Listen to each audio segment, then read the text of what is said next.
이사 축하드립니다.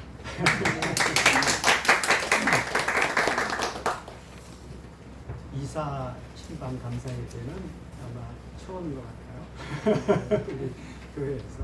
그래서 어떤 말씀을 나누면 좋을까 기도하면서 고민하다가 오늘 본문 말씀을 정하게 됐습니다. 오늘 본문 말씀은 바로 하나님이 특별하게 세워주신 하나님이 택한 백성들과 하나님 사이에 중보자의 역할을 하는 그런 사람으로 세워주신 제사장입니다. 성경이 말하는 제사장은 대제사장이 중심이죠. 대제사장, 구약의 대제사장은 바로 예수 그리스도의 예표의 사람들입니다. 그래서 대제사장들에게 바로 이 이스라엘 백성들, 이스라엘 백성 하면은 왜 아브라함의 백성이라고 하지 않고 이스라엘의 백성이라고 하느냐라고 했을 때 이스라엘이라고 하는 그 야곱의 이름이 이스라엘로 이제 개명이 됐는데 야곱 이스라엘 하면 주 하나님이 우리 구속사적인 입장에서 하나님이 특별히 출애굽한 이스라엘 백성들을 그렇게 아브라함의 백성이라고 하지 않고 이스라엘 백성이라고 하는 것은 어린 양의 대속을 통해서 구원해낸 하나님이 택한 백성이다라고 하는 그 택함의 목표, 거기에 이제 중심이 있습니다. 야곱은 리브가의 태중에 에서와 쌍둥이로 잉태가 됐죠. 그런데 무엇을 행하고 뭘 하기도 전에 하나님이 이미 야곱은 사랑했고 에서는 하나님이 미워했다. 그걸 가리켜서 선택과 육이라고 얘기를 합니다. 야곱은 태어날 때부터 선택한 사람이고 그리고 에서는 육이 된 사람이다. 육이는 버림받은 사람이다. 그런 개념이에요. 그러나 그 선택과 육이라고 하는 이 개념은 하나님이 우리에게 주신 자유의지 안에서 적용되어지는 부분이에요. 하나님이 미리 야곱의 일생을 아시고 선택하셨다라고 하는 거기에는 아주 특별한 은혜가 있는 것이죠. 우리도 창세전에 그리스도 안에서 택했다고 얘기를 하잖아요. 그죠? 그래서 바로 예수 그리스도가 주시는 그 축복의 가장 핵심이 첫 번째가 본문에 보면 뭐라고 나와 있어요? 여호와는 내게 복을 주시고 복을 주시는 분이죠. 복 싫어하는 분 혹시 손 들어보세요. 우리는 다 복을 좋아합니다. 세상 사람들도 복 싫어하는 사람 없어요. 자기 스스로 열심히 노력하다 안 되면 누구를 택합니까? 다른 어떤 힘을 빌어서 자기의 소원을 성취하려고 복을 줄 수 있는 대상을 선택하죠. 그래서 이제 종교를 갖게 되는 거예요. 신이라고 하는 걸 통해서 자기가 원하는 복을 받기 위해서. 세상 사람들은 복이라고 하는 것을 어떤 개념으로 가지고 있어요? 옛날 그 유교 문화에서 이 공자나 맹자, 유교 사상 속에서 배어서 이제 살아가던 사람들 기준의 복은 오복이 있어. 오복. 성경에도 보면 오복이 있죠. 창조하신 그 첫 창조의 하나님 나라의 그 하나님의 형상을 닮은 하나님의 자녀들에게 주신 오복이 있는데 성경의 복은 생육하고 번성하고 그리고 충만하고 정복하고 다스리는 이것이 이제 최초 창조의 하나님 나라에서 처음으로 만들어진 사람에게 준 5가지 복이에요. 그런데 세상 사람들은 오복을 뭐라고 얘기합니까? 유교적인 문화 속에서는 수는 오래 사는 거죠. 그리고 부자 되는 거. 그 다음에 세 번째가 강령. 강령이라고 하는 말은 강은 건강을 의미하고 영은 안녕. 그래서 평안을 의미합니다. 그래서 건강과 평안, 강령. 그리고 그 다음에 네 번째는 유호덕. 유호덕이라고 하는 것은 덕을 베푸는 것을 좋아하는 거란 말이에요. 덕을 베푸는 걸 좋아하는 그걸 네 번째 복으로. 그 다음에 5번째는 뭘 것 같아요? 인간은 결국 마지막으로 어떻게 됩니까? 죽어요. 그러니까 마지막 5번째 복을 뭐라고 되어 있냐? 고종명. 그냥 자는 듯이 죽는 게 그것도 복이라고 얘기를 하고 있어요. 그러나 성경이 말하는 복은 고정명이 없죠.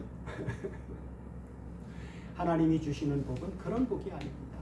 첫 창조의 복은 또 아까 얘기했던 오복이 있지만 새 언약 안에 있는 예수 그리스도 안에서 구속받은 우리에게 주어지는 복은 그런 정도의 복이 아니에요. 그리스도 예수 안에서 우리에게 주어지는 복, 그리고 최종적으로 주어지는 복은 뭡니까? 주님을 영접했을 때부터 결국 최종적으로 하나님이 우리에게 주시는 복은 바로 영생이라고 하는 복이죠. 영생이라고 하는 복. 영생이라고 하는 개념을 그냥 사람들 개념으로 그냥 죽지 않고 오래 사는 것, 그렇게 생각할 수 있는데 성경이 말하는 영생은 그런 정도가 아니죠. 물론 죽지 않고 계속 영원히 사는 개념도 있어요. 그렇지만 하나님이 말씀하신 영생은 그런 정도가 아닙니다. 하나님과 같은 그런 성품, 하나님과 정말 조금도 거리낌이 없이 서로 사랑의 교제를 나눌 수 있는 그런 금이 없는 하나님의 아들다운 아들로서 영원토록 아버지 하나님과 그분이 창조하신 모든 세계를 다스리는 그런 삶의 존재로 우리를 만들어주는 것이 바로 영생이라고 하는 그 복 속에 다 함의되어져 있는 것입니다. 그냥 오래 사는 정도가 아니죠. 그래서 마지막 최종적으로 예수 안에 있는 새로운 피조물이 되어지고 완성된 새 하늘과 새 땅 안에 있는 거룩한 성 새 예루살렘인 바로 하나님 그리스도의 신도된 그 공동체 안에 우리가 흠없는 존재로 들어가게 되어지면 그것을 바로 영생의 복이라고 하는데, 하나님이 그 세계에서는 뭐가 없어요? 거기는 첫 창조에 주었던 오복 가운데 생육이 있을까요? 없을까요? 완성된 나라에서 생육이 없습니다. 더 이상 생육할 필요가 없어요. 그리고 충만이라고 하는 것은 성령 충만으로 계속 유지하는 삶을 살겠죠. 정복이라고 하는 게 거기 필요할까요? 없어요. 완성된 하나님은 정복이라고 하는 것도 복이 아닙니다. 그냥 하나님과 함께 같은 존재가 되어져서 하나님이 다스리는 모든 피조물들을 다스리는 그런 권세를 가진 하나님의 아들로 영원히 하나님과 함께 사는 거예요. 그런 복을 성경은 말해주고 있는 것이죠. 그래서 복을 주시고 그리고 지키시기를 원하며 우리는 주님을 영접하는 순간 영생의 복을 이미 받았어요. 그죠? 그리고 받은 자로서 성장하는 과정 동안에는 그걸 온전히 영생을 누리질 못합니다. 육신의 생각으로 돌아가 버리면 그 영생을 주신 그 복을 누림이 깨어져 버려요. 사람의 생각으로 돌아가는 거예요. 그래서 성령의 생각과 사람의 생각을 오고 가면서 육신의 소유로 돌아가면 하나님이 어느 한계까지는 그냥 관망하세요. 그래, 어떻게 하나 한번 보자. 그러나 택한 하나님의 자녀들은 어느 한계를 넘어가지 못하도록 하나님이 막으신다고, 지켜주신다고, 보호해주신다고. 그래서 그 한계를 넘으려고 할 때는 직접 간섭하세요. 그래서 다시금 성령 안에서 생각하는 삶을, 성령의 인도하심을 따라 사는 삶으로 돌이켜주고, 이런 반복된 훈련을 통해서 영생의 삶을 오고감이 아니라 점점 그 오고감이 줄어들어서 결국은 성숙한 그리스도인이 되어지면 성령의 인도하심만을 따라 사는 삶으로 그렇게 우리가 성장하게 됩니다. 그래서 그때까지 하나님은 계속 이 땅에 훈련받는 동안 지키시기를 원한다는 거예요. 그 다음에 두 번째 주어지는 축복은 바로 뭡니까? 그 얼굴, 그렇죠. 두 번째 한번 같이 보시면, 자, 여호와는 뭐라고요? 그 얼굴로 내게 비추사. 그렇죠. 그러면서 비추는데 첫 번째가 뭐예요? 은혜 베푸시기를 원한다. 은혜 베푸시기를. 첫사람 아담의 범죄로 인해서 하나님은 얼굴을 돌리셨어요. 죄인을 향해서 하나님은 죄인을 보시는 걸 기뻐하지 않으시니까, 그렇죠. 아담의 범죄로 인해서 하나님의 형상이 깨어져 버리게 됐고 하나님과 죄인은 교제할 수가 없습니다.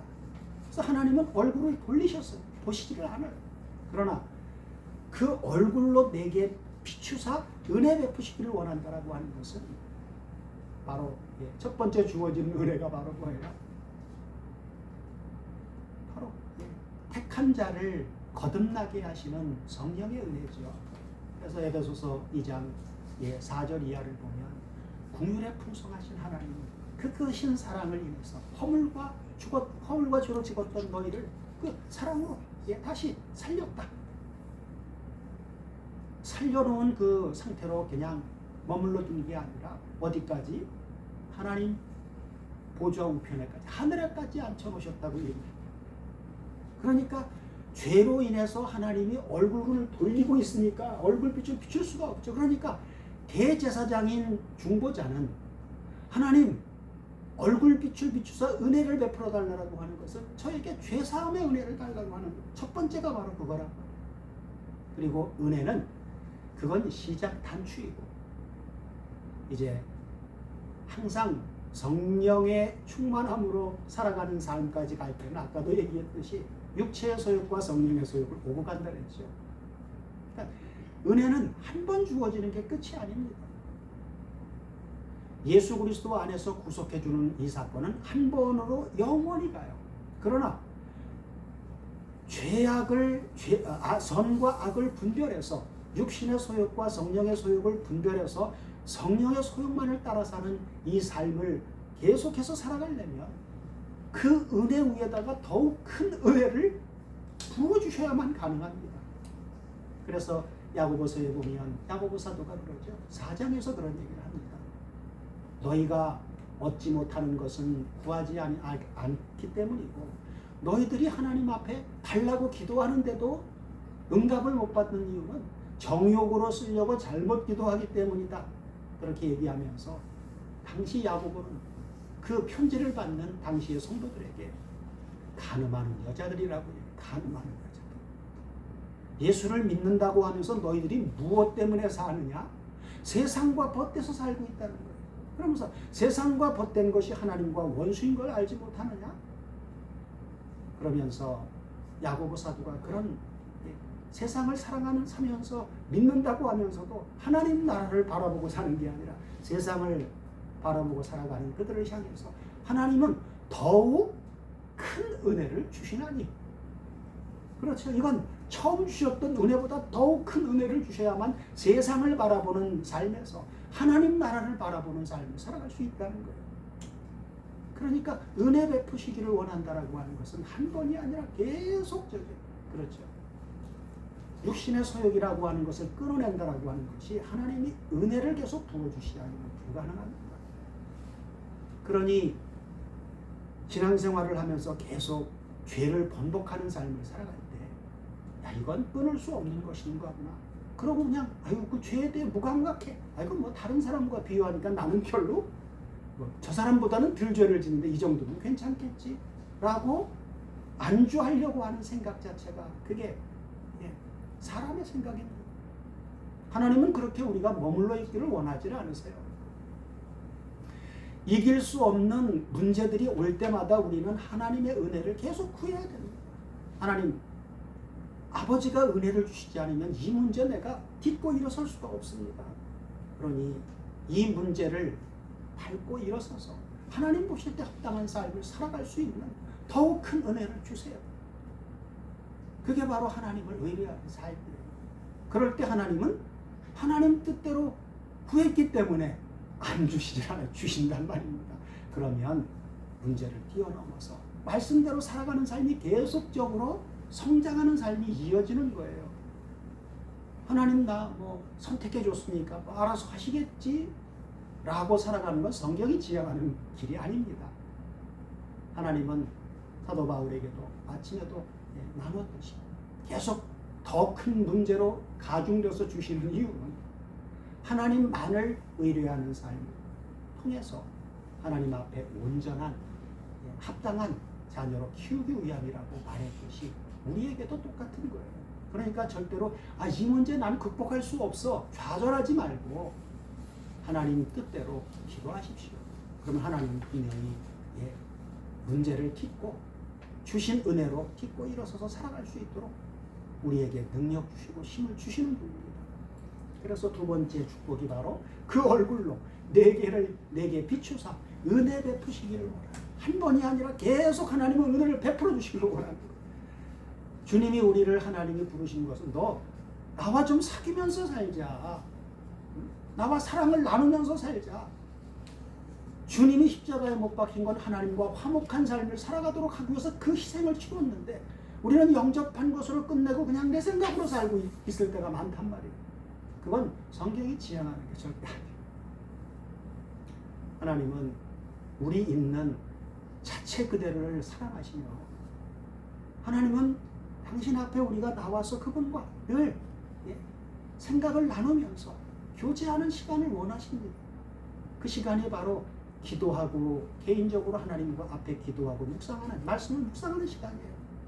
이런 시간을 통해서 하나님이 공급해 주시는 더욱 큰 은혜를 힘입어서 세상에 나가서 살 때 믿음으로 승리하는 삶을 살아낼 수가 있는 거예요. 그래서 두 번째 축복으로다가 여호와는 내게 그 얼굴빛으로 비추사 은혜 베푸시기를 원한다고 두 번째 축복을 해주는 거예요. 그 다음에 세 번째는 뭐예요? 여호와는 그 얼굴로 내게로 향하여 회사 무엇을? 평강 주시기를 원합니다. 샬롬이라고 하는 평강이죠. 우리가 처음 은혜 받을 때도 평강이 어땠어요? 자동으로 따라왔죠. 여러분 한번 뒤돌아서 생각해 보세요. 처음 인격적으로 주님을 만나고 하나님을 만났을 그때는 성경에 대한 지식도 하나도 없었습니다. 그러함에도 불구하고 단 한 가지, 예수님이 내 죄를 위해서 십자가에 죽었다 부활하셨다, 너의 죄를 위해서, 그게 바로 하나님이 그 정도로 너를 사랑했다라고 하는 그 한 가지 단순한 사실, 그걸 믿음으로 받아들였을 때 이루 말할 수 없는 평강을 우리에게 부어주셨어요. 그 사랑에 감복해서 우리가 하나님 잘못했어요 하면서 눈물 콧물 흘리면서 회개를 했고, 그리고 뭐라고요?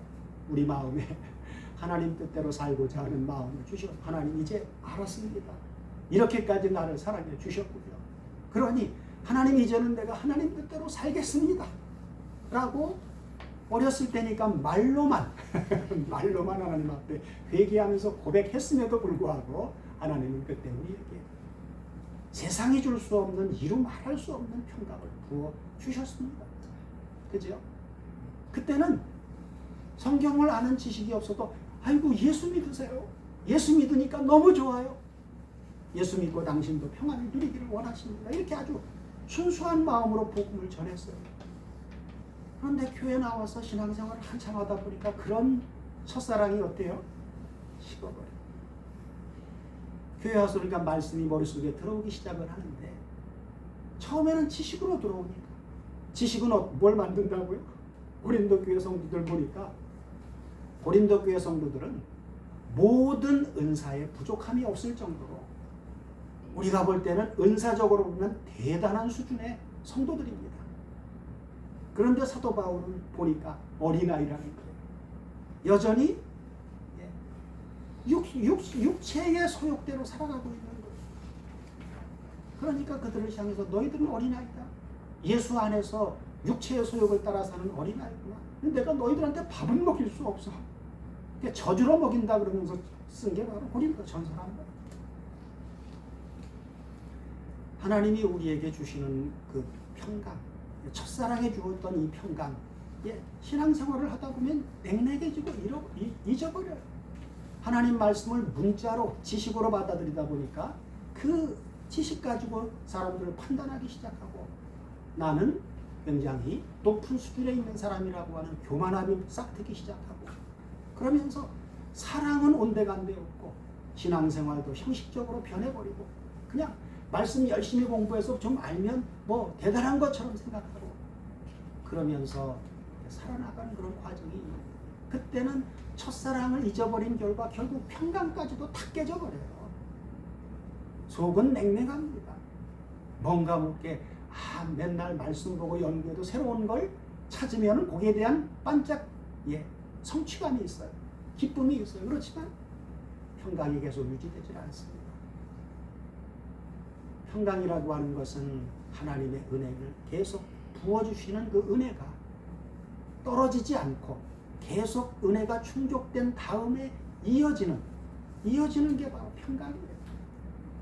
그래서 우리가 신앙생활을 지금 잘하고 있느냐 잘못하고 있느냐라고 하는 것을 가장 최초로 진단할 수 있는 방법은 우리 속에 정말 평안이 있는가, 세상이 주는 것 같지 않은 정말 이루 말할 수 없는 그런 평안이 계속 유지되고 있는가 라고 하는 것으로 우리가 진단을 할 수가 있어요.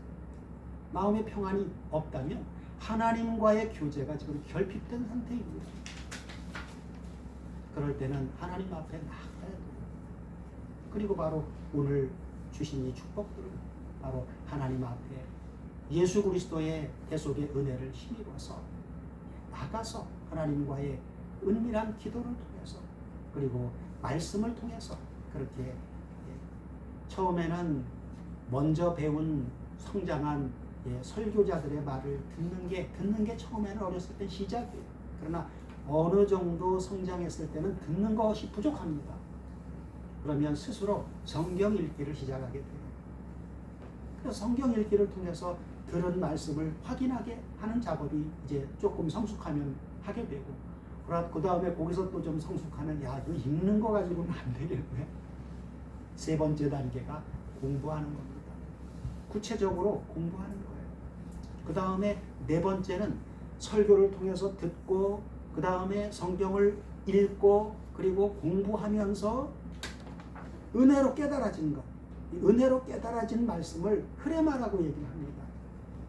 일반 호로고스라고 하는 말씀은 그냥 예수 그리스도의 존재 자체가 로고스이면서, 그리고 두 번째로는 그분에 대한 성령의 감동에 의해서 기록한 이 66권의 성경이 로고스예요. 그건 문자적인 로고스. 실존은 바로 살아계신 그분의 존재 자체가 로고스. 그러니까 우리가 직접 볼 수 있는 것은 이 문자적인 로고스를 보는 거예요. 이거 보면 깨달아지는 것도 있지만 안 깨달은 게 더 많을 수도 있습니다. 그러나 기도하는 마음으로 하나님 앞에, 하나님, 오늘 제가 한 장이라도 읽으면서 읽을 때 이게 내게 실제적으로 적용되어지는 말씀으로, 주님이 인격적으로 내게 만나지는 말씀으로 깨달을 수 있도록 해주십시오. 그런 간절한 마음으로 읽을 때 성령께서 우리 마음을 열어 터치해 주시는 그런 말씀이 있습니다. 그걸 레마라고 얘기를 해요. 영과 생명으로 우리 속에 부어지는 그런 말씀으로. 그러면 우리가 변화되지 않을 수가 없어요. 이 흐레마적인 말씀은 마리아에게 있어서도 보면 처음에 왔을 때는 깨달아지지 않았죠. 그러나 하나님의 말씀은 능치 못한 일이 없다라고 했을 때 마리아가 받아들여 버리거든요. 그죠? 그런 걸 말하는 거예요. 안 믿어지던 것이 믿어지게 되어져 버리죠. 믿어지게 되어져 버리면 그게 마음에 믿어지면 그렇게 삶으로도 나가버리게 되는 거예요. 그러니까 말씀을 듣는 것으로 끝이 아니라 그게 속에 인격적으로 깨달아지고 아버지와 주님과의 실존적인 만남이, 교통이 이루어지게 되면, 아니 살아계신 하나님 앞에 내가 서 있고 그분이 나의 삶을 지켜보고 있는데 삶이 안 달라질 수가 없는 거예요. 흐레마라고 하는 영과 생명의 말씀은 그렇게 우리에게 인격의 변화를, 삶의 변화를 주어질 수 있도록 역사되어지는 말씀을 말해주고 있습니다. 그게 바로 아침에 조용히 하나님 앞에 기도하면서 말씀을 묵상할 때, 그리고 하나님 앞에 간절히 은혜를 구하면서 말씀을 볼 때 내게 문제되어진 그런 부분들, 거기에 대한 다이렉트로 우리에게 힘과 용기를 주는 말씀으로 역사해 주십니다. 분명히. 그럴 때 우리 삶은 변해요. 안 변할 수가 없어요. 그럴 때 우리가 주어지는 평강, 이건 여러분 말씀을 통해서 하나님을 인격적으로 인식하고 만나게 될 때 기쁘지 않을까요? 그 기쁨을 맛본 사람은 압니다. 그러나 맛보지 않은 사람은 그런가? 근데 한 번 맛보면 그 한 번 맛봄이 오래갑니다. 그래서 흐레마적인 말씀이 계속 인격적으로 경험된 말씀들이 한 말씀 경험하고 두 말씀 경험하고 경험이 풍성해지면 이제 삶은 온전한 삶으로 점점 나갈 수 있게 되어지겠죠. 그럴 때 이 흐레마적인 말씀으로 우리에게 인격적으로 주어지는 말씀은 우리의 삶을 변화시켜주고 하나님의 은혜와 평강이 우리 속에서 충만함으로 말미암아 하나님 앞에 정말 영광 돌리는 삶이 살아낼 수가 있는 겁니다. 우리 원금자 권사님 이사 신방 예배 이렇게 이제 한 가정에 모였는데 이 가정이라고 하는 이 집에 복이 임할 수는 없죠.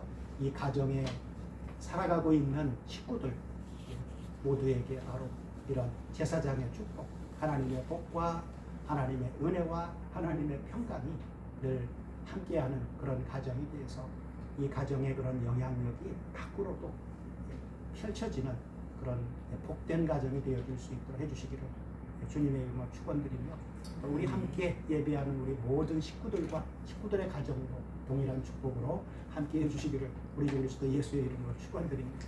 아멘.